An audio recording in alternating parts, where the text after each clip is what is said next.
have to honestly say that because, you know, sometimes when you're the originator of something, you never get acknowledged. People always try to say that it came from this one and that one, and it's always a little bit of a guess on where it came from. Was it the Fat Boys? Was it Biz? Was it this? Was it that? Was it Dougie?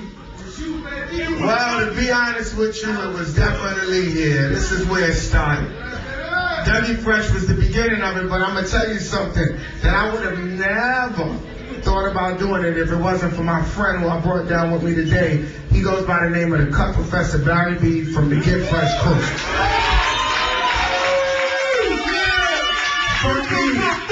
From the original E Fresh crew. Not the make-believe. You know what I mean?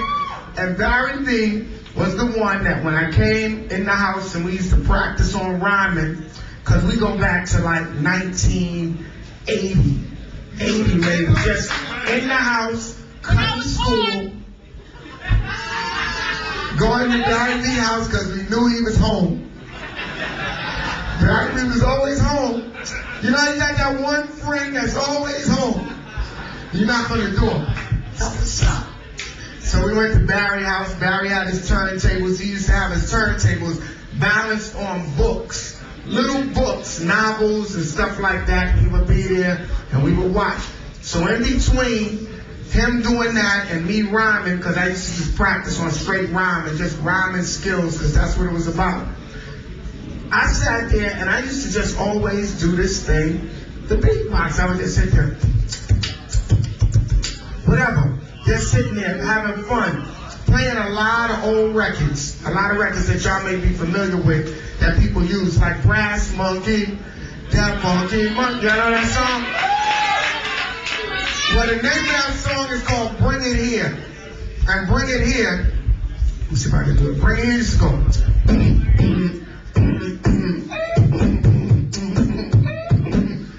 That song, we used to be in there and Barry used to be cutting that up.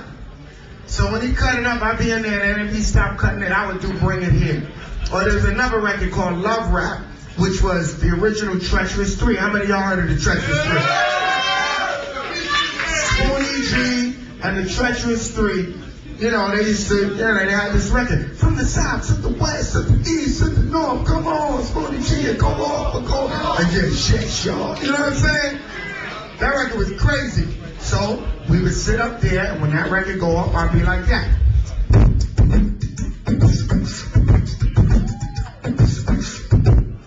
Do that record.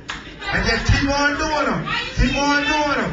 You know what I mean? Then there was another record that the Crash Crew, how many of y'all heard of the Crash Crew? How many of y'all with some nostalgia here? I'm like opening y'all up. Let me open y'all up on some real hip hop. How many of y'all like the real hip hop? Yeah. All right, I'm down here. I might as well take it a real story. So, Fantasy 3, I don't know if y'all ever heard of Fantasy 3, but those that have heard of Fantasy 3, they had a record that used to go.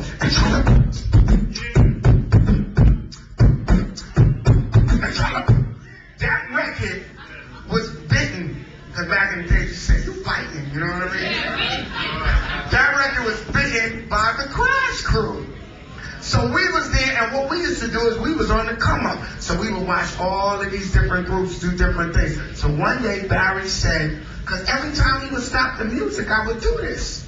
He said, yo, you know what? You should do that, man, because that sounds crazy. And he said, and you should call it the human beatbox. So he said,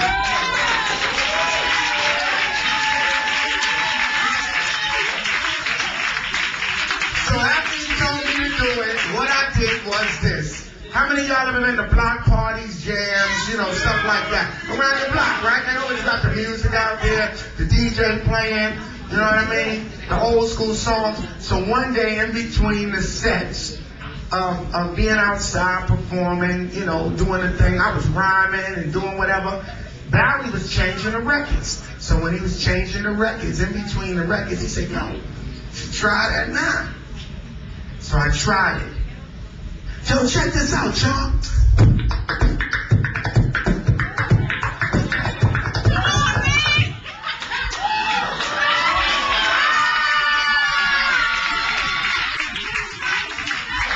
So when I heard him do that, I said, I think I got something here, yo. Barry hit the jackpot. So from there, we continued to do shows, and then the reputation started to travel, and then Curtis Blow. I know everybody here heard of Curtis Blow. If you did, now I don't understand. Curtis Blow was like equivalent to what people look at as Jay-Z or whomever you may consider to be hot. You know what I mean? Whatever. I mean, I acknowledge everybody, just different time periods. But Curtis Blow was out there, and WBLS. Remember when WBLS was real hot? And Frankie Crocker was on the radio? So Curtis Blow did not have turntables at the Harlem State Office building. So when he didn't have no turntables, I knew Curtis Blow was there. I was busting my ass to get backstage. Like, I gotta see Curtis, I gotta see him. Got backstage, seen Curtis Blow. He heard about me because of my reputation around the city. Curtis said, yo, man, I ain't got no records, man. Dougie, could you help me out? I said, B, you ain't got to say no more. I got you. Because you know Curtis Blow, I mean, hey, that was Curtis Blow. That was the top of the line. It was Grandmaster Flash and the Furious Five, and it was Curtis Blow. Those two was running the game. Sugar Hill Gang was good, but it wasn't Curtis Blow. And it wasn't Grandmaster Flash and the Furious Five. I gotta keep it real. Keep it real. And on the real street hip hop side, the Cold Crush was running it. Grandmaster Cuz. The Cold Crush brothers was running the game, and I also want to acknowledge one of the Cold Crush brothers that's not here no more. He just passed away, and that's my man Money Ray. So I want to give him an acknowledgement, man.